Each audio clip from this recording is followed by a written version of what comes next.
What's up, world? What's up, world? Welcome to Lead Through Sports Spotlight Episode 6. Y'all know what time it is. We have Antoinette Allen on. Should be on shortly. Let me go ahead and add you.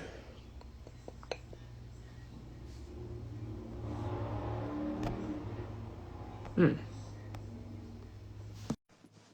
sure I got everything right. I just sent it. Antoinette, what's going on? Hey, How I'm you doing? Let me good. back up. I got to get my view right. Back up a little bit. Yeah, how you doing? I'm good. How are you? Good. I'm good. I'm good, man. I can't complain, man. Just grinding day by day. You know how I go. You know how I go. I ain't talked to you in a minute, man. It's been a minute since we I talked. know it's been a while. It has. How's the podcast and everything going?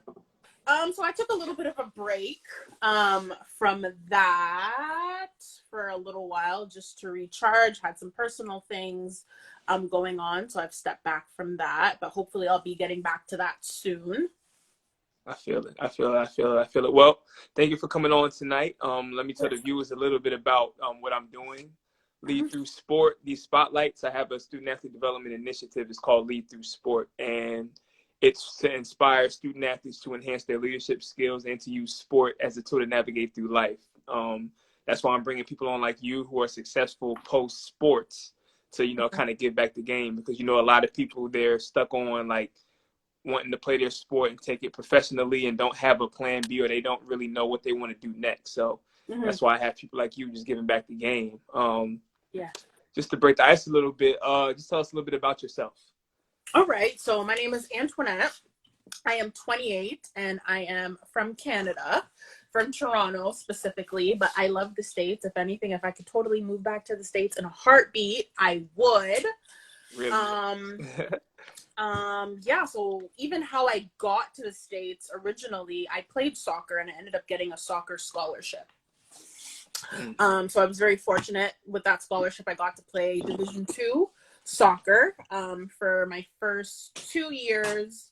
I was at a school out in North Carolina, and then my sophomore year, I ended up tearing my ACL. Unfortunately, there were some coaching changes as well going on, and just my overall rehab just wasn't good. So I ended up transferring to my second choice school. And it's funny because the school that I ended up transferring to out in Tennessee, Tusculum College, was actually recruiting me at the same time, but I already signed to my school in North Carolina. But I still kept in like good contact with a couple of the players, because some of them I knew from here in Toronto. So then I was just like, okay, well, like you either like come back home and kind of like give up soccer, or rehab, get better, and get back to it. So that is exactly what I did, and I'm so happy that I transferred to Tusculum, because it was literally like night and day between two schools. Got you. So let's take it to high school. Let's start off with high school. Yeah. What was the name of your high school? So I went to high school out of Mississauga. So for all my Toronto people, Mississauga people, I went to Father Michael Gates. So it was a Catholic high school. And even before high school, what sports did you grow up playing? Oh my goodness. So I was playing soccer since I was 5. Middle school, I was running track. I played volleyball. I played basketball. But my main 2 sports were track and soccer. Track. And what made you pick soccer over track when you got to college? You know what? Or high school, I should say. I mean, my soccer team in high school was never that great, and neither was in middle school. My school was mainly known for basketball, but I suck at basketball. People may look at me and be like, oh, like you're so tall and like you're black, you must be good at basketball. Oh, heck no. That ain't you. Not my forte. Definitely not my forte. But no, soccer's just always been my passion. That was always my number one sport. I definitely did have a love for track, but I could never fully give it up for soccer. I got you. So in high school, what was your mindset like? Like, were you thinking about your life after high school or college? Did you envision, what you would be doing, or were you just focused, locked in on, just playing your sport and you know academics? What? I was super focused on just getting a scholarship to go to the States. I didn't apply to not one Canadian school. Like, that wasn't even on my brain not on my mind. It was just like, it's either you go to the States or die. There was You was nothing trying to else get to but that. America, coming to America. I ain't mad at you.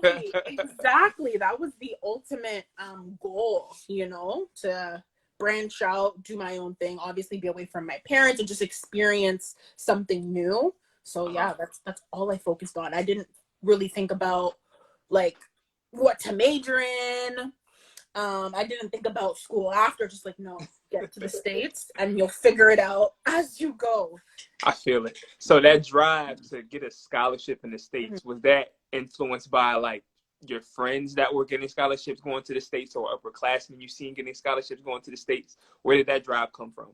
No, because a lot of the people that I knew at the time, some of my friends, they weren't playing sports, or if they did, they were playing like AAU basketball type thing. But it was mainly like our coach.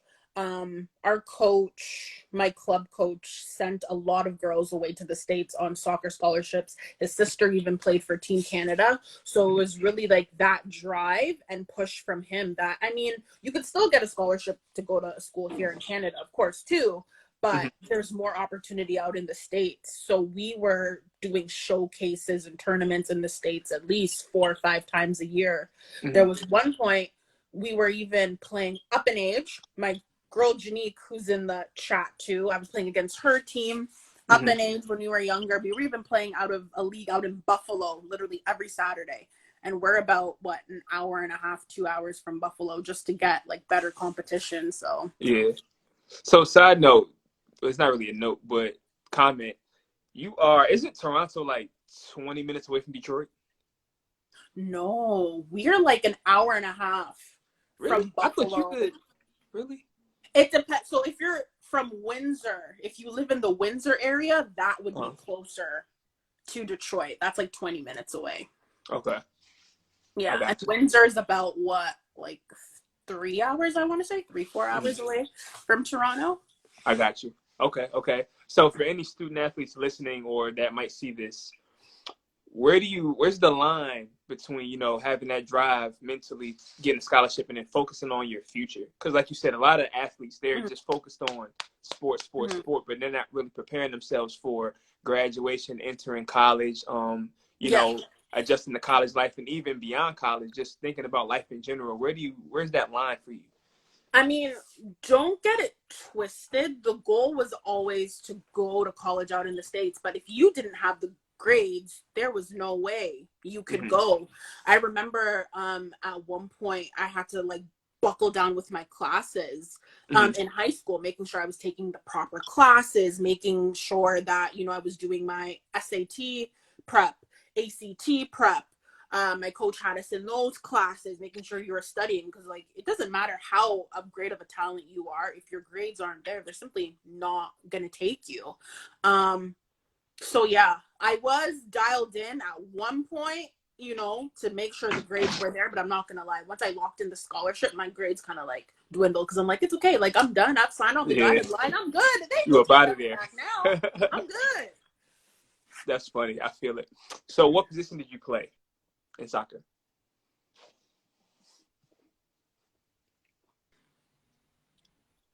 Got a little connection issues. Oh. Can you hear me now?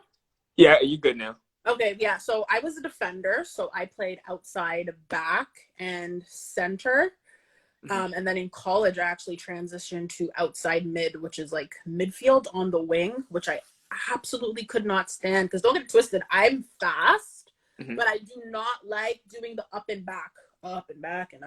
It's constant endurance. I just like short sprints and calling it a day. I got you. So you said center and defender in high school. Yes. And what are your job duties for both? So what do you mean by job not duties? Not job duties, but what are your duties on the field? What are your responsibilities? I mean, basically, you gotta defend, so make sure that they're not scoring on you. But also playing on the outside, you have to also help support the rest of the play. So I was, running up and down the sidelines, trying to get crosses in, trying to help out with the play, type deal. So yeah. I got you. So what kind of life lessons did you learn within your high school program? Something that you learned from your coach, or just being, involved in sports, going through the moments, playing against tough opponents? What did you learn? I mean, like I said, my high school team wasn't that great, so it would Mm-hmm. be playing like outside on my club team. I mean, just really learning how to interact and forming great friendships, because some of my friends now that I played with in club, I still talk to now. Mm-hmm. Oh my God, Janique, yeah, she hated playing against me. Yeah, I was always defending her. And it's so funny because we were rivals and then we became super close. She's like my sister now. When we went to It college. always work out like that. Right, when we went to college. But yeah, because I mean, I'm an only child too. So I could tended to be like selfish, not really with people type thing. But I really got to come into my own and bond and open up to the other girls. It also taught me hard work. Mm-hmm. You have to practice. Practice literally makes perfect. If you're talented, that's cool. But what else is going to help separate you from everybody else to stand out? Because at that point in time, especially when you're going on showcases, you're playing against the best of the best, not only in your country, but in the States. These girls are top in their state. You know what I mean? So what's going to separate you to make sure that you stand out and you're catching a recruiter's eye? Because everybody's Thanks. at the top, right? So it's not time to kind of shit the bed, so to speak. Like, you got to either put up or shut up. I like that. Good stuff. So I want to get into your college, the process of being a college student athlete. But before we go to that, I have a game that I like to play. It's called Random Rapid Fire. Okay. So I'm going to ask you a series of questions, and you got to respond and answer within 3 seconds. Oh, okay. All right. Real fast. All right. So 3, 2, 1. Podcast or books? Podcast. Favorite podcast? 3, 2. Women Evolve by Sarah Jakes. What's your favorite thing to eat or drink while listening to your favorite podcast? 3, 2. Smoothie. Drinking a smoothie. United States or Canada? United States. Favorite city in Canada and why? I've never been outside of Toronto. Really? Like, yeah, like my province, what y'all would call a state, is Ontario, and I've never left that to venture out to like the rest of Canada. I've been to more places in the States than I have in my own country. Isn't that wild? That's real crazy. So right? Why do you like Canada, if you like Canada? I mean, my family is here, and I miss them dearly, but I don't think this is like the end all be all for me. If I could move, but due to Miss Corona, she has other plans. But if I could, if I could move, I would totally move back to the States, specifically the South, because that's where my heart is. I got you. Favorite artist outside Drake, Canadian artist? 3, 2. The Weeknd. The Weeknd. Okay. Soccer or lacrosse? And I kind of already know, but go ahead. Soccer. Favorite sport, non-soccer and lacrosse? Basketball. Favorite athlete all time? 3, 2. Serena Williams. 1. I got dream job. 3, 2, 1. Saving the babies. People are just like, what does that even mean? I don't even know. Something along the lines of like social work, but just being there for like the vulnerable kids that don't have anybody to stand up for them. I got you. If you could meet one person in the world, who would it be? 3, 2, 1. I don't even know. That's hard. It's hard. That's a hard one. Okay, next. Barack Obama or Michelle Obama? Michelle Obama. Chuck E. Cheese or Dave & Buster's? Dave & Buster's. Okay. Yeah. And give us one quick life lesson that you've learned over the past year. Oh, God. Keep the faith. Even though things may look tough, it's okay. Because there's always light at the end of the tunnel. That's facts. I like that. Okay, so moving to college. Yes. What was the adjustment like coming from, Toronto, coming to the States, and being a college athlete? Like, there's numerous different things we can unpack here. What was it like? And not even involved in sport, just adjusting to, being away from your parents, you know, having Yeah. your own time, having to meet Yeah. friends and do things on your own. How was that? Yeah. It was a lot to balance at first because you're getting into the swing of practices, managing your schedule, making sure that you're going to study hall, plus you got games. I'm not gonna lie, I remember crying after the first few weeks. I was telling my parents, I was like, I'm so sorry. I know I said I wanted to get away from y'all, but I actually really do want to come home because it was a lot. It was a huge adjustment period, but luckily you get to bond with the rest of your teammates. There were other freshmen. They weren't from Canada. I was only a Canadian on my team, but a lot of them came from Cali, Texas. They were from far out. So, you know, we got to lean on each other.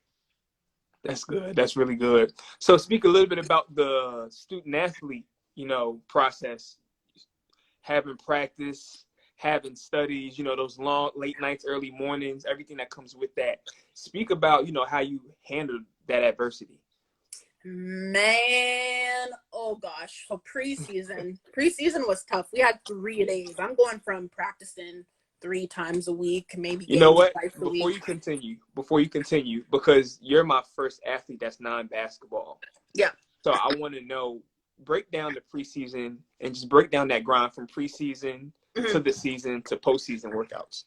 Okay, so during the summer, before you come into preseason, your coach will send you things that you got to work on, different exercises, a whole like workout packet with circuits, and even like a diet plan.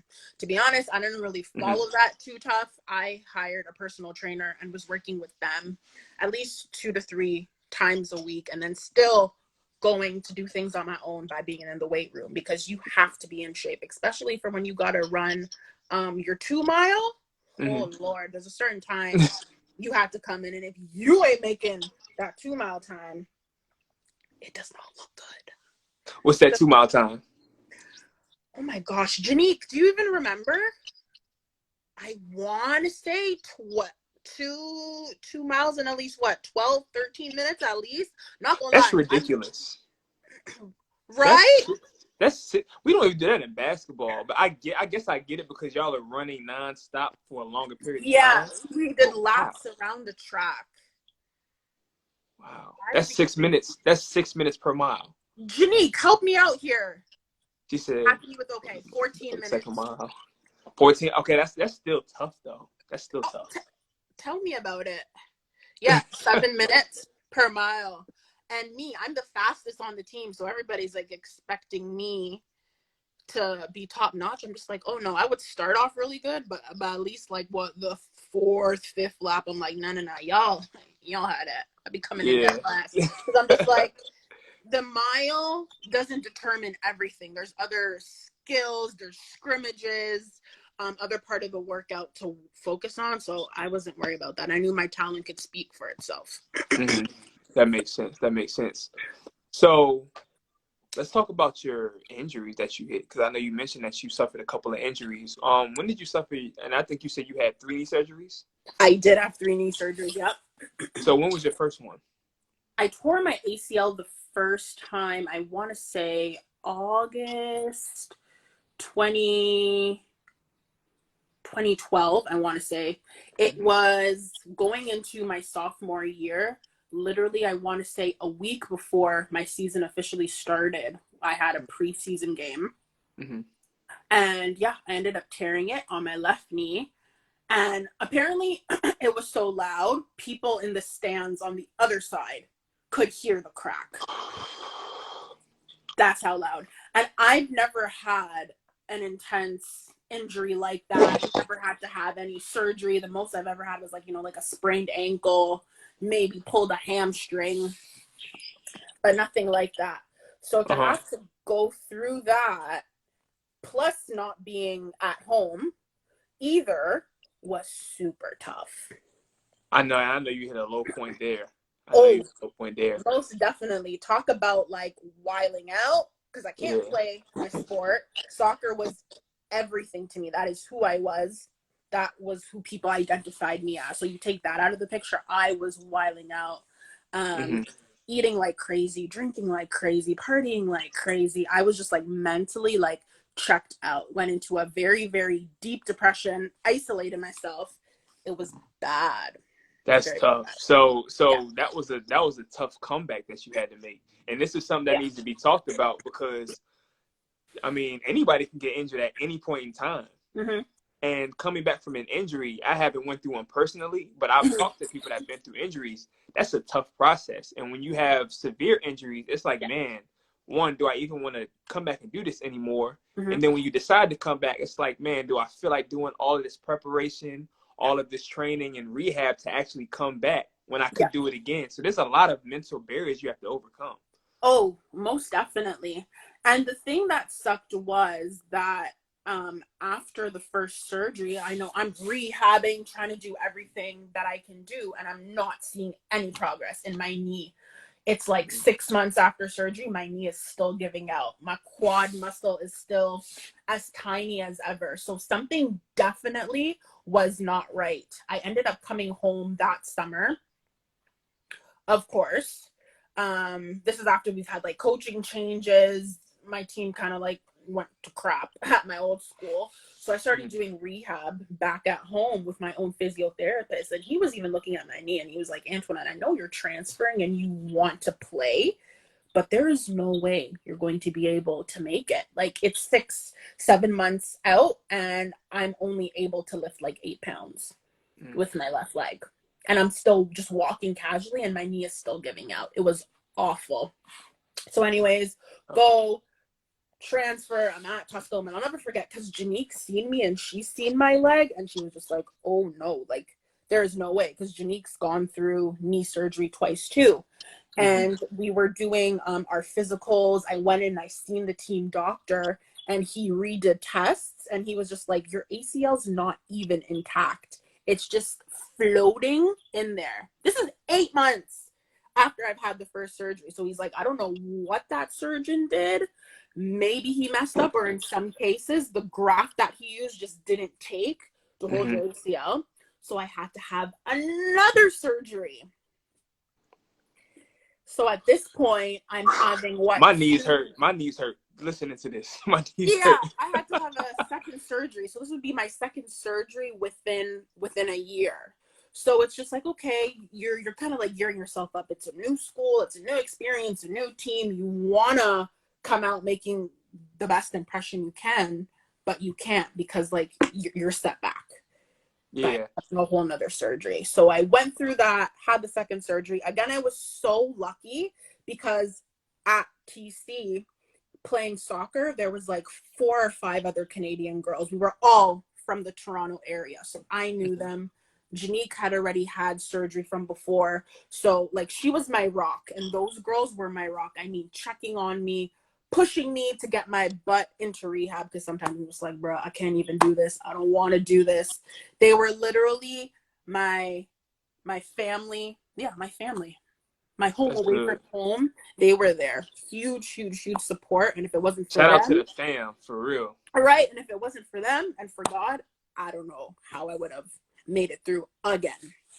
That is tough. That is tough. So tell me, how did you overcome that mental hurdle? Because that's stressful. That sounds very stressful. And as you said, I know you went through some dark moments, and Yeah. especially after the second surgery. What Yeah. made you come back? I mean, it's just the point of like you are on scholarship. Just because you're going through tough times doesn't mean you need to run. Because me, when tough things happen, I tend to run. But this is something that I love and I've been doing since I was 5. I don't know why the injuries had to happen, but it only was there to make me stronger. And if I couldn't get through that, it's just like, what are you going to do? Just run every time it gets tough? Run every time things don't go your way? You can't do that. It's okay to get down and feel sad about it, but you have to rise above because so many other people go through the exact same thing you do and they come out better than before. That's facts. Mind over matter. You got to be an adversity killer. Got to be tough. It was tough for me because I wasn't used to being, I never gone through anything like that. You know what I mean? So to push myself mentally was tough. And again, if it wasn't for my coaches, my friend, even like my rehab, to really be there and talk me through and help me. And God, I don't know how I would have done it. I probably would have just like packed up and came back home, honestly. Mm-hmm.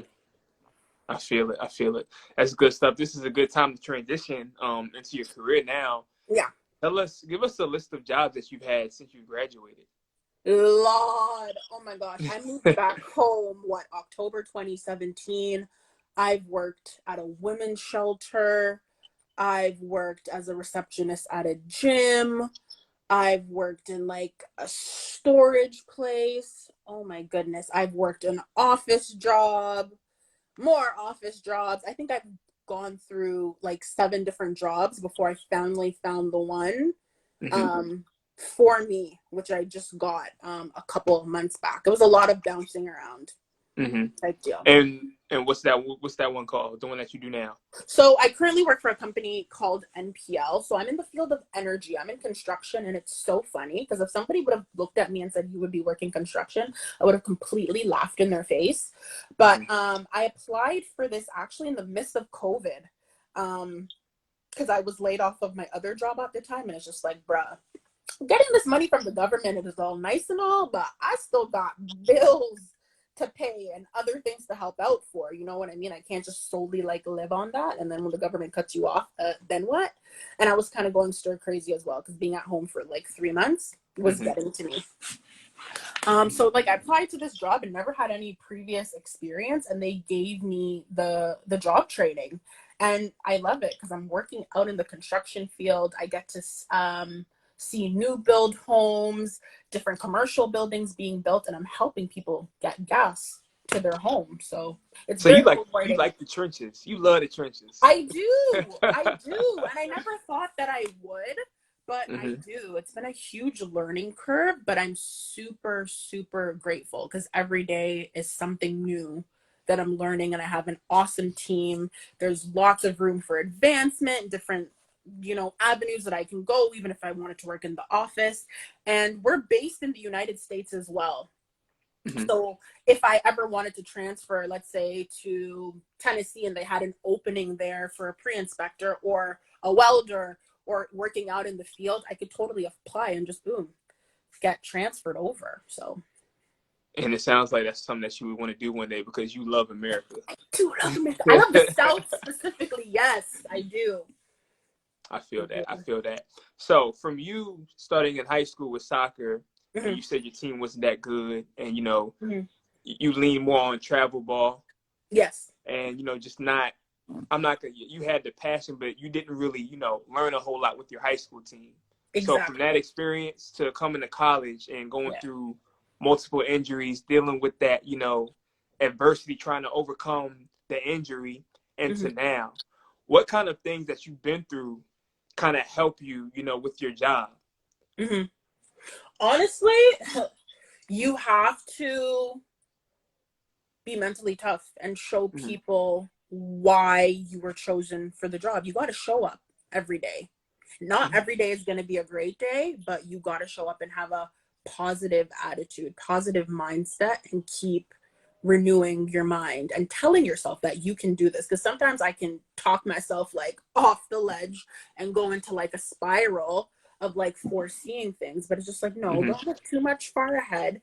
Deal with what you can in the moment, and just try the very best that you can. You don't know what you don't know, so it's okay. Ask questions as you go, and don't be ashamed. Everybody makes mistakes. Nobody is perfect. And it's hard because I am a perfectionist and I want things to be perfect, but it's just not, that's just not realistic. So it's okay. Things will be fine. Got you. Are there any transferable skills? For instance, like in basketball, we talk about how a point guard, their job is to, lead the team, control the team, put people in place. And then if you're a manager per se for somebody, that's right down the same alley. So is there any like specific transferable skill from soccer to what you do now? I mean, definitely soccer being a team sport, you never, no man left behind. You always want to I like that. Be there to help uplift the rest of your teammates. Mm-hmm. You are your weakest link. You know what I mean? That's what I'm looking for. So what you do affects the rest of your team. And same thing in my job now. What I do makes an impact on my coworkers, on my bosses, on the job as a whole. So I'm there to help pick up slack, help out if need be. I'm always asking, what can I do? Can I do this? Can I do this? Do you need this? Do you need that? And vice versa. It all works together, helping everybody out. I love that, because a lot of younger student athletes, they feel like it's all about them. Me. They want the highlights. They want to score.